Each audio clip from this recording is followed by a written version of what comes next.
Satan! Satan! Satan, help me! Help me, Satan!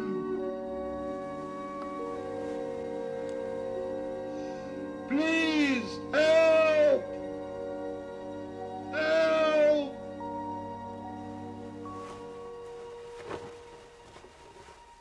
Help me, Satan!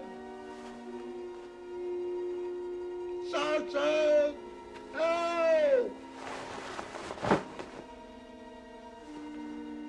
Don't let them take me, Satan! Help me, Satan! Satan!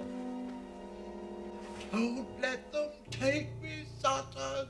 Help me! Help me, Satan! Satan, help! Please, help!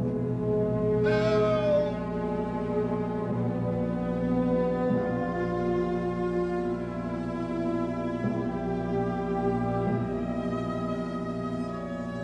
Help me!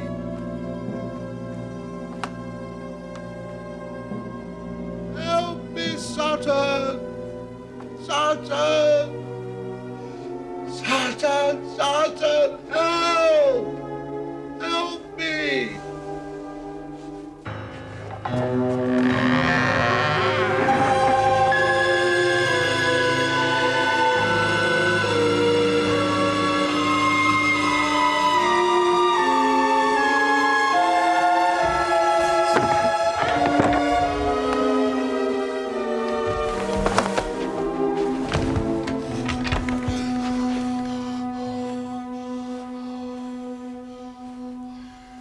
Satan! Satan!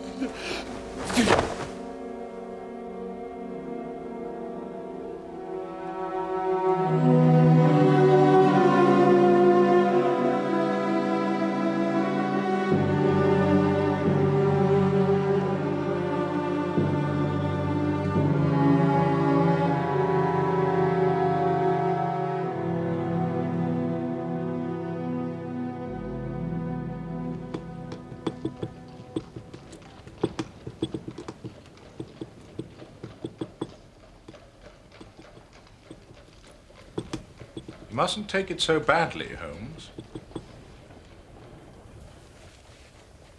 What? Well, I know it's inconvenient, but you really mustn't let it affect you like this. Whatever do you mean? You are sitting there, boiling with indignation because you have been forced to leave the warmth and comfort of 221B by the ardor of Mrs. Hudson's spring cleaning. My dear Watson, however did you deduce that? By simply applying your methods, Holmes. Indeed. You'll agree that you are not here for either a shave or a haircut. That is true. How did you know? Because you invariably shave yourself, and you are patently not due for a haircut for another 2 weeks. Correct. And you left our rooms in some haste. You are without either your gloves or your cane. Go on. Well, I know that Mrs. Hudson has been trying to complete her spring cleaning all day. Now, you have been sitting there, frowning, eyes tightly closed, grinding your teeth, and all the time your fingers have been drumming like pistons on the arm of that chair. So, given all this evidence, even I cannot fail to deduce that you have quarreled with our good housekeeper and sought refuge in the sanity of the barber's shop. You cannot deny that I am right. Ah, Watson, you could not be further from the truth. I am here to get our good barber's advice as to this specimen of hair found at the scene of the bloody misadventure last Tuesday in Deptford. Oh, come along, Holmes. You're worried about something. What you perceived as agitation was indeed the most intense and tranquil enjoyment. My eyes were closed because I was trying to recall as vividly as I could the concert that we attended last night. You were grinding your teeth. That is because I made a slight error in my recollection of Joachim's fingering in his cadenza. In the third movement of the Beethoven Violin Concerto.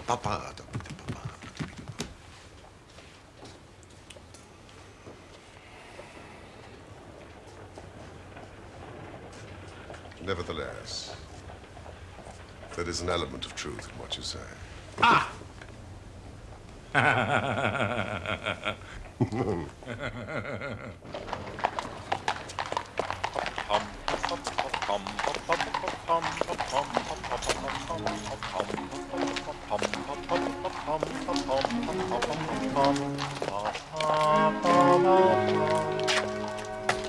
A doctor's. A general practitioner's, I perceive. Not been long in practice or had much to do. Come to consult us, I fancy. Lucky we came back.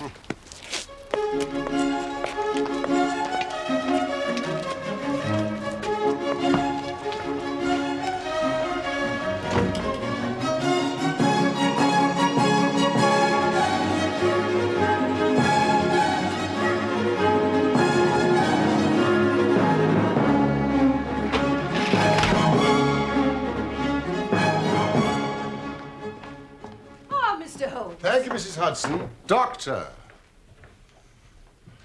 This is my friend and colleague, Dr. Watson. Pray, resume your seat and tell me how I may serve you. Well, I am indeed a doctor. My name is Percy Trevelyan. I live at number 403 Brook Street. Aren't you the author of a monograph upon obscure nervous lesions? Yes, but I so seldom hear of the work, I thought it quite dead. By no means. My publishers give me a most discouraging account of its sales. You are yourself a medical man? Retired army surgeon. My hobby has always been the study of nervous disease. I should, of course, like to make it an absolute speciality. But a man must take what he can get first. However, this is beside the question. And I do appreciate, Mr. Holmes, how very valuable your time is. The fact is that a singular train of events has occurred recently at my house in Brook Street, and tonight they came to such a head that I felt it was impossible to wait another hour before asking for your advice and your assistance. You are very welcome to both. Let me have a detailed account of the circumstances which have disturbed you. Well, one or two of them are so trivial that I am almost ashamed to mention them. But the matter is so inexplicable, and the recent turn it has taken so elaborate, that I shall lay it all before you, and you shall judge what is essential and what is not. I am a London University man, and I am not unduly singing my praises when I say I was a very promising student. And it was thought a distinguished career lay before me. However, there was one great stumbling block. Money? Indeed, Doctor, money. I needed capital not only to practice, but also to get out of the squalid rooms I was forced to rent. I could not expect my patients to trust me if I could not afford the proper equipment. Yes, I've seen it happen to too many of us. I myself was obliged to go into the army in order to follow my career. Indeed. I had thought of abandoning my own career, except for one sudden and unexpected incident. Exactly what kind of incident? One morning, 2 years ago, I received a visit from a man by the name of Blessington, who until that time had been a complete stranger to me.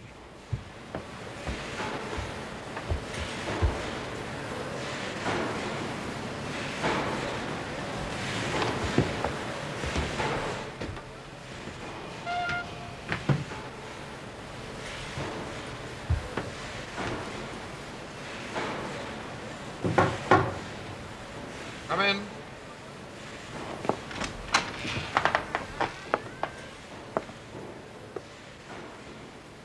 Good heavens, do you live here, in this?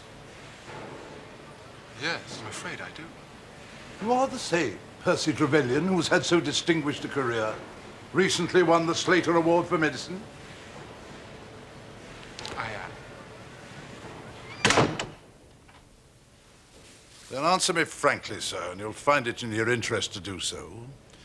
Despite your present financial situation, you clearly have all the cleverness that makes a successful man. But have you the tact? I trust that I have my share, sir. Any bad habits? Not drawn toward drink? Now, really, sir. Quite right. Quite right.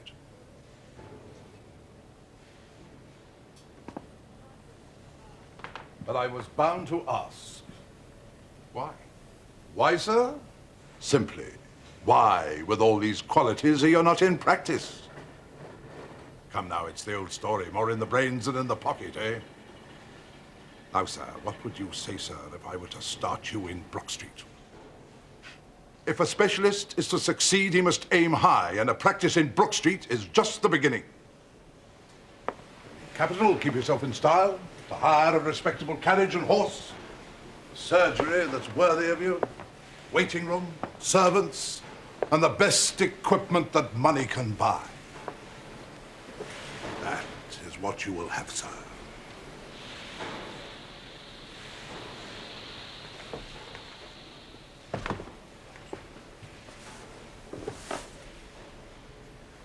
But why? It's just like any other investment.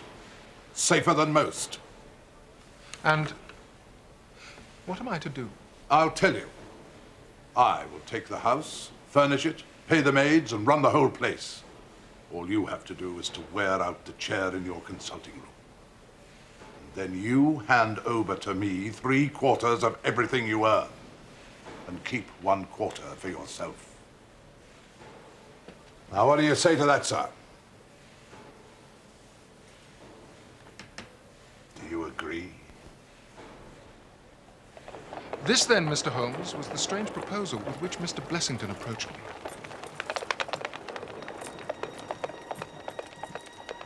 I will not weary you with how we bargained and negotiated. But it ended with my moving into the house next quarter day and starting in practice on very much the same conditions as he had suggested.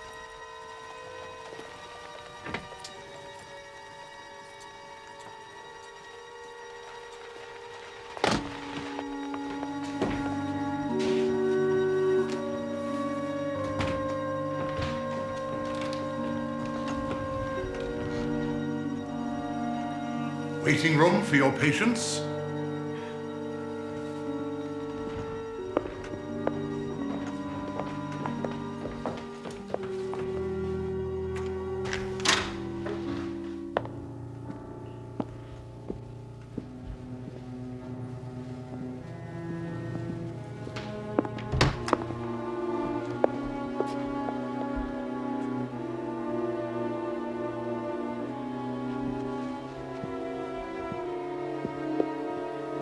Your consulting room.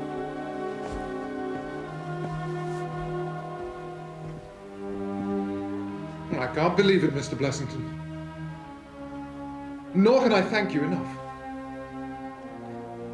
He turned the 2 best rooms on the first floor into a sitting room and a bedroom for himself, and came to live with me in the character of a resident patient.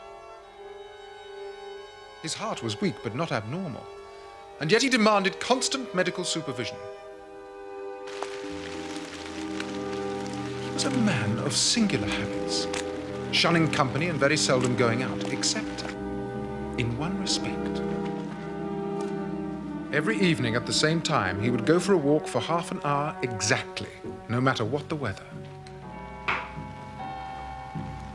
And every evening at the same hour, he would walk into the consulting room. He would then examine the books, put down 5 and 3 for every guinea I had earned, and then carry the rest off to the strong box in his own room.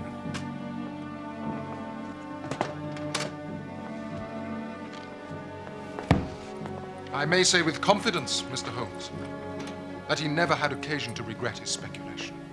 From the first, it was a success. And during the last 2 years, I have made him a rich man. So much, Mr. Holmes, for my past history and my relations with the resident patient, Mr. Blessington. It only remains for me now to tell you what has occurred to bring me here tonight. Some weeks ago, Mr. Blessington came down to me in, as it seemed to me, a considerable state of agitation. Dr. Trevelyan! Dr. Trevelyan! Dr. Trevelyan! Dr. Trevelyan! Dr. Trevelyan! Dr. Trevelyan, sir! Mr. Blessington, calm yourself, sir. Calm myself! Calm myself! But, my dear sir, have you not heard of the burglary? Burglary? Where? No, not here, sir, not here. But it could have been. It could have been.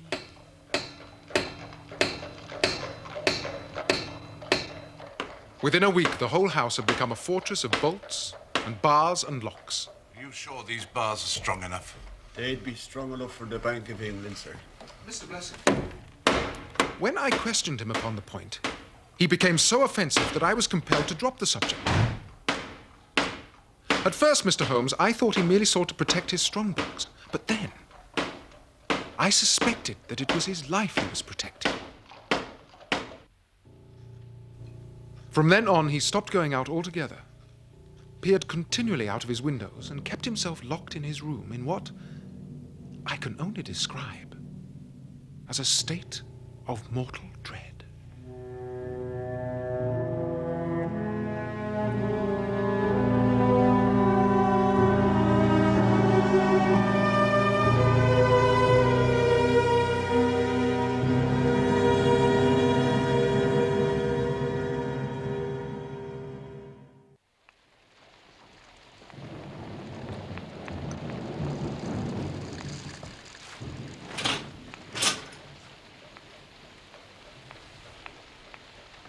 Dr. Trevelyan, before you continue,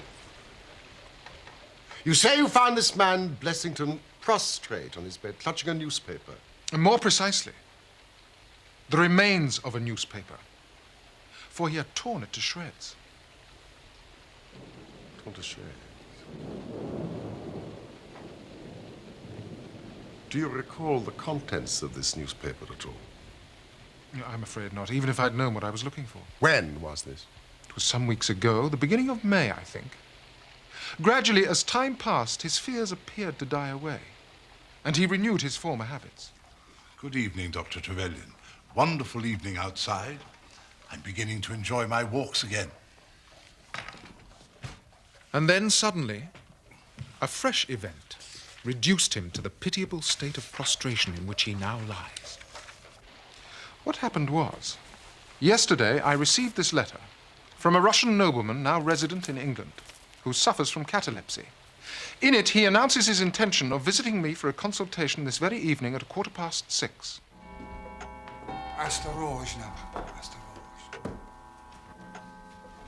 Because the chief difficulty in the study of catalepsy is the rareness of the disease, you may believe that at the appointed hour, I was eager to receive the patient. Good evening, gentlemen. I'm Dr. Trevelyan. And it was you, sir, I assume, who wrote to me? My father speaks very little English, Doctor, so I trust you will excuse my coming in with him, as his health is a matter of the most overwhelming importance to me. Yes, I respect that, sir. Fenton. Perhaps, sir, you would like to join us for the consultation? Niet, not for the world. It is more painful to me than I can express. If I were to see my father in one of those dreadful seizures, I am convinced I would never survive it. My own nervous system is an exceptionally sensitive one. Mm-hmm. With your permission, I will remain in your waiting room while you go into my father's case. Yes, of course. Thank you, Doctor.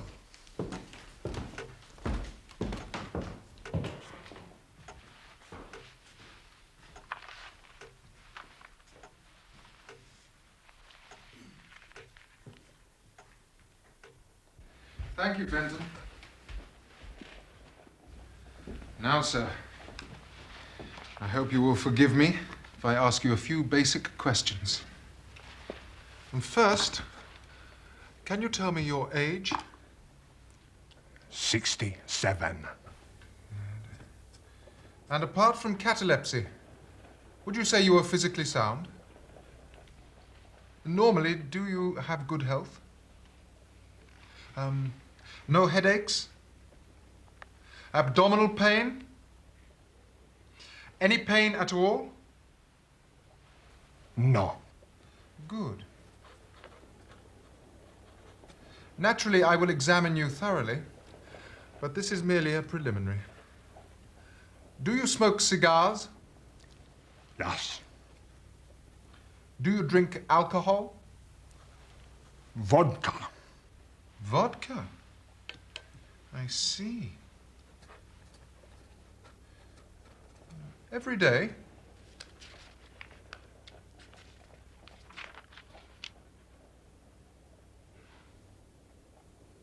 My God. I didn't expect it.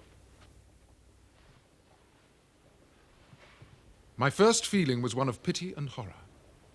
My second, I fear, was rather one of professional satisfaction. There was nothing markedly abnormal in his condition which had harmonized with my former experiences. I had obtained good results in such cases by the inhalation of nitrite of amyl, and the present seemed an admirable opportunity of testing its virtues. Now, sir, I believe you can hear me. I shall be back directly, rest assured.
Fenton! Fenton! Fenton, immediately!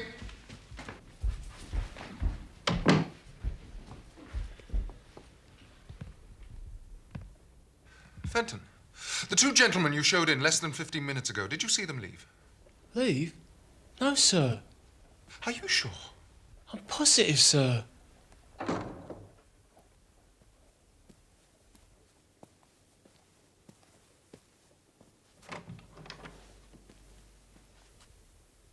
Good evening, Dr. Trevelyan. Good evening, Mr. Blessington. And how was your walk today? A little rain, but very amiable, my good sir. Very amiable. Did you hear them leave? No, sir. I was nowhere near the hall. Well, you should have been. That is your duty. Now, I know you are new here, but you should know by now. Doctor! Doctor! Doctor! Doctor! Someone has been in my room. No one has been in your room, It's sir. a lie. You're lying to me. I assure you I am not. Fenton, have you been in Mr. Blessington's room? Of course I haven't. There you are, you see. Then come up and see for yourself.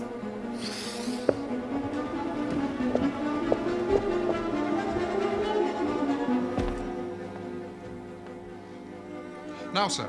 Look at those! You telling me that they're mine? Well, at first glance, they do appear to be too large for yours. Of course they're not mine. I always remove my galoshes at the front door. Has anything been stolen? No, but that's not the point. Nothing has been stolen. My privacy has been invaded by a stranger. Is that not enough?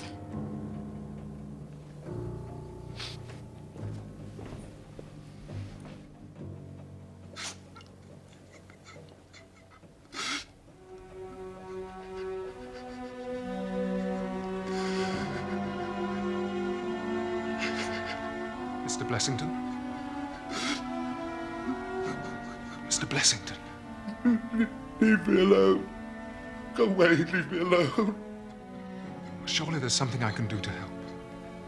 Shall I call the police? No. No, not those bunglers.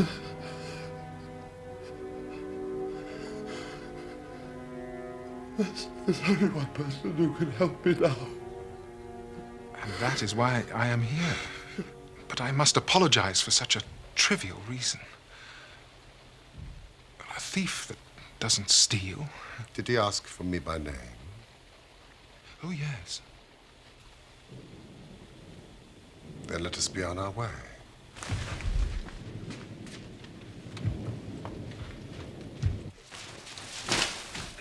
Thank you. This way?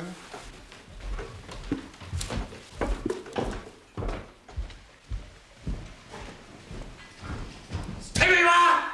I have a pistol, and I give you my word I will shoot if you come any nearer! Mr. Blessington, this is outrageous, sir. Do you not recognize me? Is that you, Doctor? Yes, of course it is me. The other two gentlemen, are they what they pretend to be? They are Mr. Sherlock Holmes and his friend, Dr. Watson. Good God, Mr. Blessington, it was you that asked me to fetch them. Yes. Yes. Forgive me. Forgive me.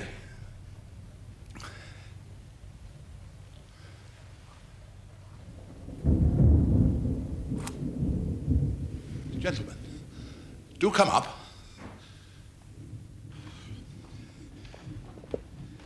I'm sorry if my precautions have annoyed you. Good evening, Mr. Holmes. I'm sure I'm very much obliged to you for coming round. No one has ever needed your advice more than I. No one. I expect Dr. Trevelyan has told you of this unwarrantable intrusion into my rooms. Why, sir, Mr. Blessington, who are these two men? Which two men? I don't know them. Then why do they wish to molest you? Molest me? You can hardly expect me to answer that. You mean that you don't know? Come in here, please. Just have the kindness to step in here.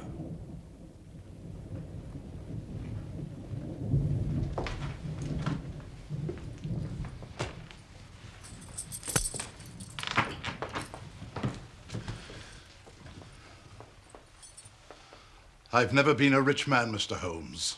I've never made but one investment in my life. Dr. Trevelyan will tell you that. But I don't believe in bankers, sir. Never trust a banker, Mr. Holmes. Never. So between ourselves, what little I have is here, in this strongbox. So you can understand what it means to me when unknown people force themselves into my rooms. Mr. Blessington, I cannot possibly advise you if you try to deceive me. Deceive you? But I've told you everything. Good night, Dr. Trevelyan. Mr. Holmes! No advice for me? My advice to you is to speak the truth.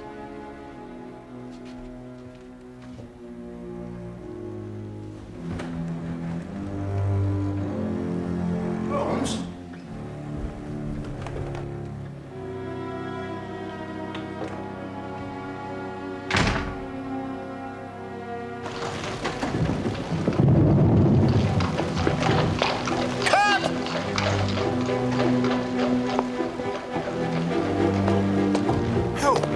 I can read in a man's eye when it's his own skin that he's frightened for. Yes, but why did you call him a liar? Because I am certain that he does know who these men are. Cab!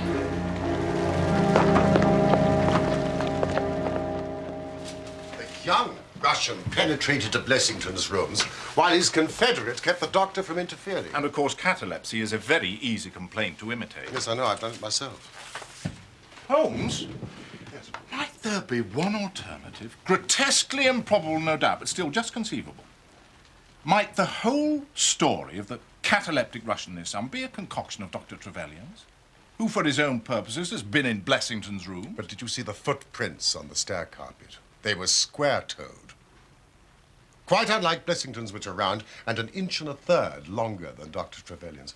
I think we can sleep on this, Watson. But I should be surprised if we do not hear from Brook Street in the morning. Good night. Night, old fellow.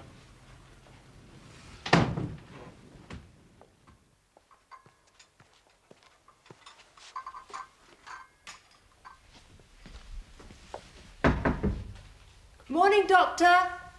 Your tea's here. Thank you, Nora.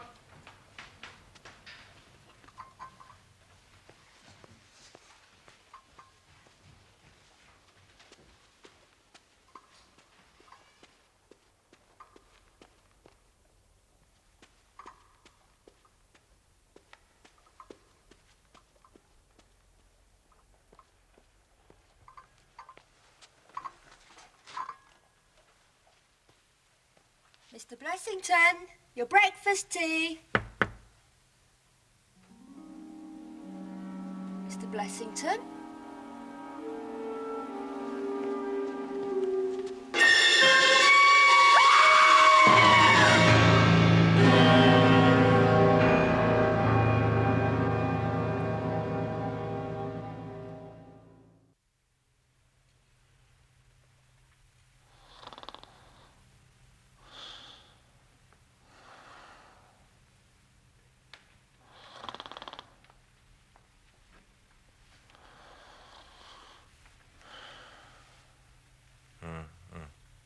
Watson.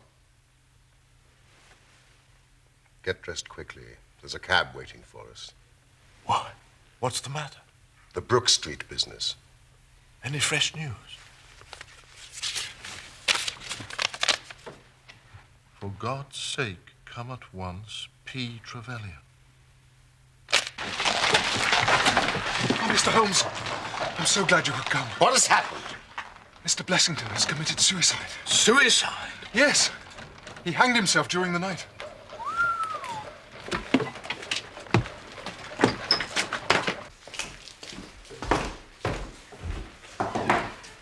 Has the body been touched? No.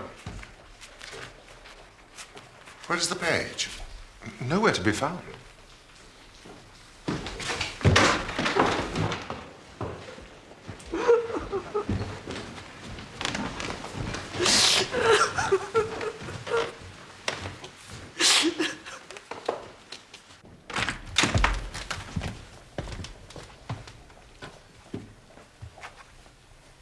Good morning, Inspector.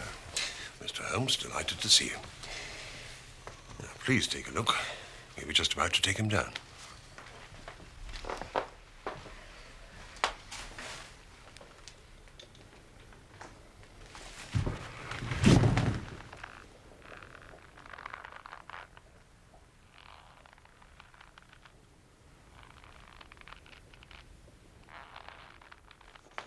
Right, Inspector.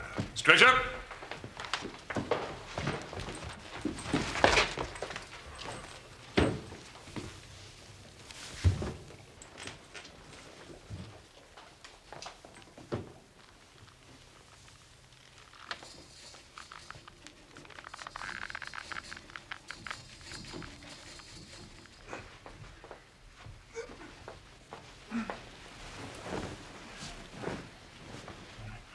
Well, that'll be all. Have you heard of the events leading up to this affair? Yes, Dr. Trevelyan has told me something of them. And have you formed an opinion? As far as I can see, the man was driven out of his senses by fright. The bed has been well slept in. There was his impression deep enough for all to see. It is about 5 in the morning, you know, that suicides are most common. That would be about the time that he hanged himself. Seems to have been a very deliberate affair. Yes, from the rigidity of the limbs, I'd say he'd been dead about 3 hours. Thank you, Watson. Noticed anything peculiar about the room? There was a screwdriver on the mantelpiece, and he seems to have smoked heavily during the night. I found these in the fireplace.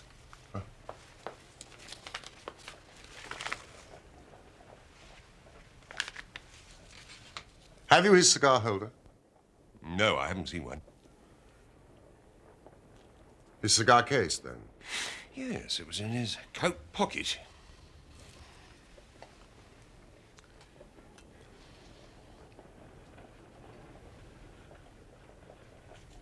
This is Havana. And these others are the cigars of the peculiar sort which are imported by the Dutch from their East Indian colonies. They're usually wrapped in straw, you know, and are thinner for their length than any other brand.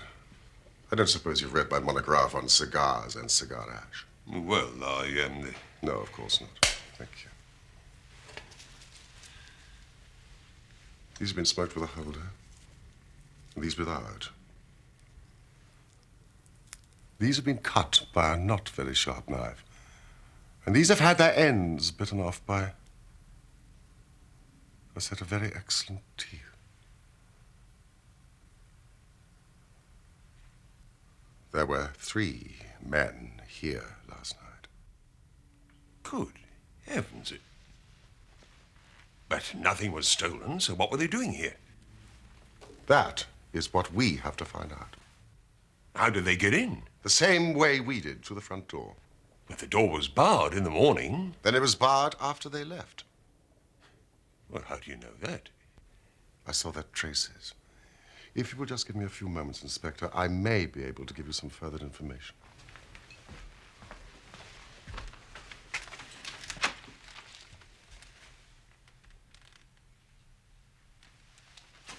Don't move, Watson.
The actual facts are very simple. I should be surprised if by the afternoon I cannot give you the reasons for them as well. But Holmes, can't you tell us anything now?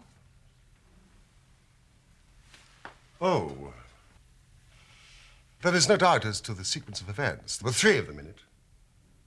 A young man, an old man, and a third, to whose identity I have no clue. The first 2 I need hardly remark, were the same who masqueraded as the Russian Count and his son. So we can give a very good description of them, can we not, Dr. Trevelyan? They were admitted by a Confederate inside the house.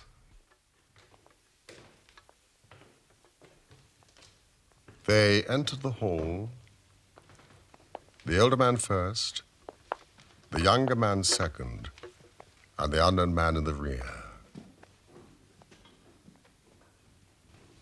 They ascended the stairs.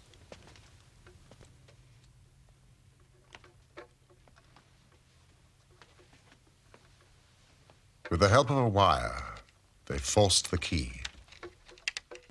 Even without the lens, you can see where the pressure has been applied. On entering the room, the first proceeding must have been to gag Mr. Blessington.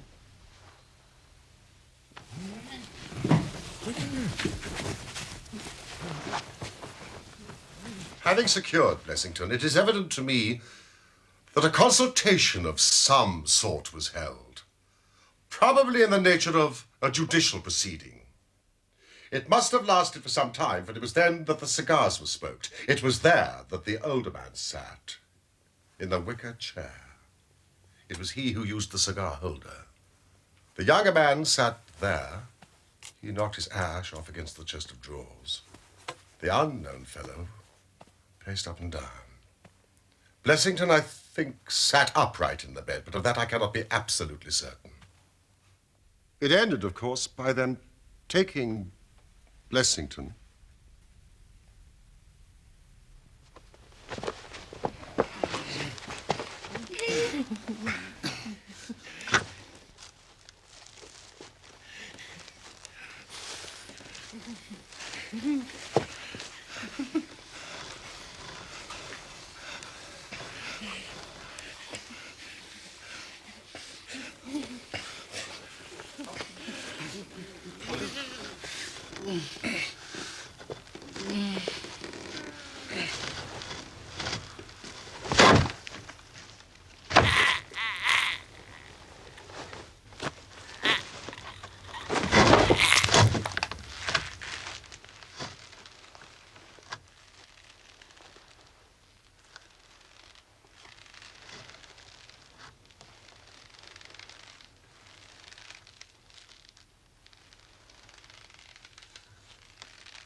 Now, this matter was so prearranged that it is my belief that they brought with them some sort of block or pulley to serve as a gallows. Oh, yes, a gallows, Inspector.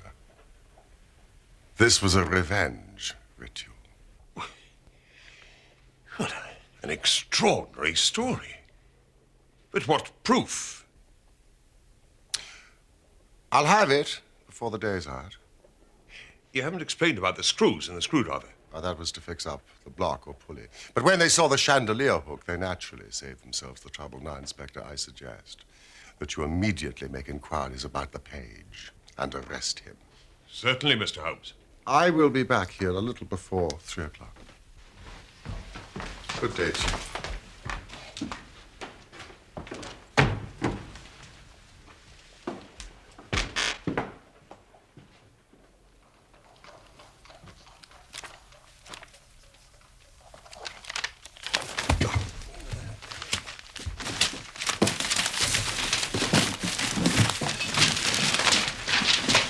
I dare say Mrs. Hudson will be a little put out when she sees all this.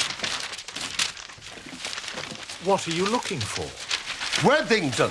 W. Worthington. March. 1880, I'm sure. March 80.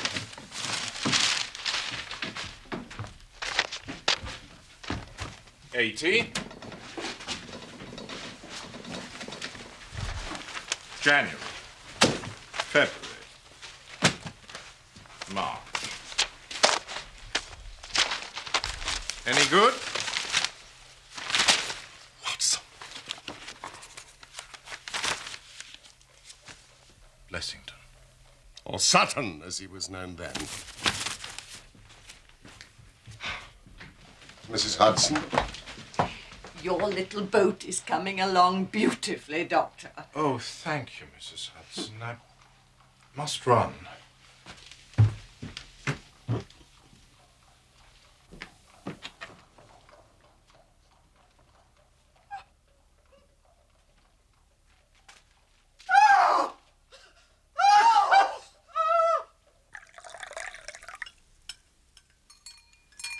Oh, thank you.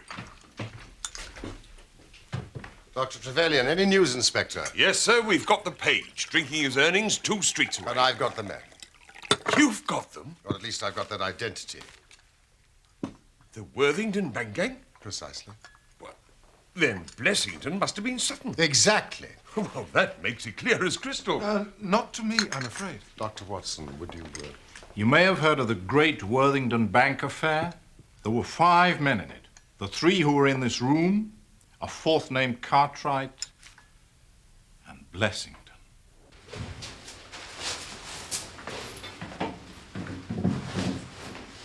All right, let's be gone.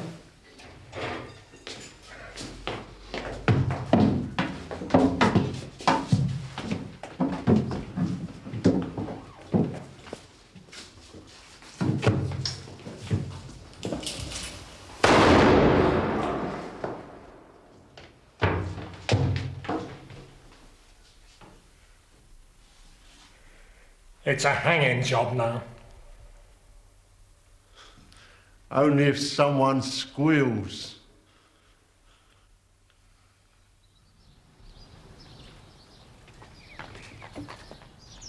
That's him. Are you positive? Oh, yes. That's him. Sutton! Sutton, you're dead! Sutton! Sutton! Sutton, you're dead! Sutton! Don't worry, Mr. Sutton. It's a hanging job now. Sutton! You here? Sutton, or Blessington, who was the worst of the gang, turned informer. On his evidence, Cartwright was hanged, and the other 3 got 15 years apiece. Biddle, Haywood, and Moffat were released from prison just a few weeks ago, which was several years before their full term. It was news of their release which caused Blessington to panic and have this house secured. So it was not the fear of burglary that had frightened him? No. That was a mere blind. And so setting me up in practice was an elaborate charade to protect himself.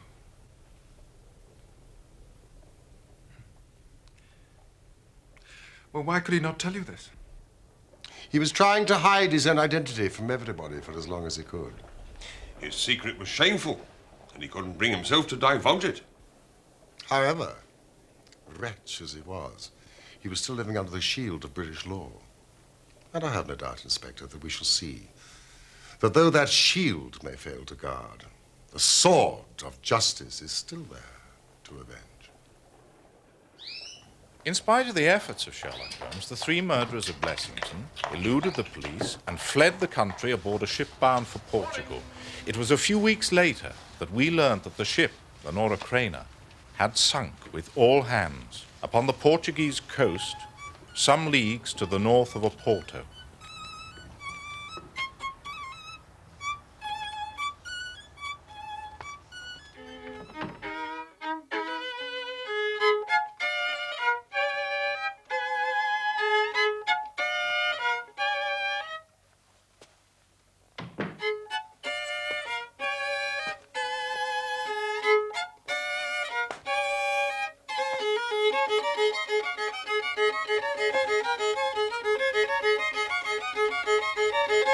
Holmes! What's wrong? Well, it's just that I was going to spend the day writing the case of Dr. Trevelyan while the facts are still fresh. Oh, and you mean... Oh, I understand. Thanks awfully. It's just that it is difficult to concentrate otherwise.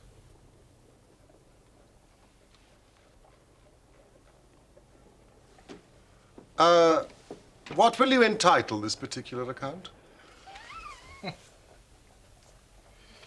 didn't know you were interested in my writing. I am always interested in your choice of titles. Well, I thought I'd call it the Brook Street Mystery.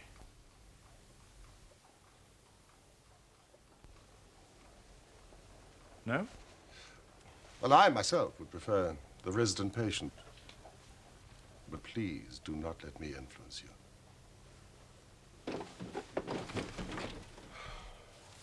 Brook Street Mystery. No doubt would suffice.